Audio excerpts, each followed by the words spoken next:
Turning to the day's other news now, Liberia is officially Ebola-free. The World Health Organization made the declaration today after the country reported no new cases for 42 days. But with Ebola still spreading in neighboring Sierra Leone and Guinea, authorities are warning against complacency. Stephen D'Souza has the story. A place that has witnessed so many horrors, today was a scene of celebration. Laughter and smiles replaced cries and tears. The 42 days since the last Ebola diagnosis is twice the incubation period for the virus. There is no transmission taking place anymore in the community. So right now, Liberia is Ebola-free. At its height, Liberia had more than 400 new cases a week. Ebola killed more than 11,000 people in West Africa. Nearly half were in Liberia. Today, the country's president visited a treatment center that once overflowed with the sick and dying. Officials held a moment of silence to remember them and the nearly 200 healthcare workers who also lost their lives.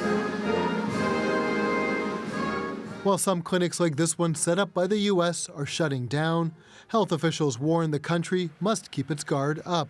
We need to remain vigilant. The virus is not yet out of the region, and as long as the virus is in the region, we're still all of us potentially at risk. Liberia now joins Nigeria in being Ebola-free.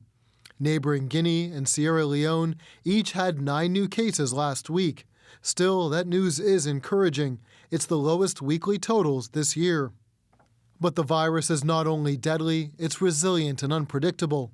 Doctors in the U.S. were surprised recently to find Ebola in the retina of an American survivor, a full 10 weeks after he'd been released from hospital. Fortunately, in that form, it's not considered contagious. Similar rare cases are appearing among survivors in Liberia. For the rest, there is a sense of cautious optimism that the worst is behind them.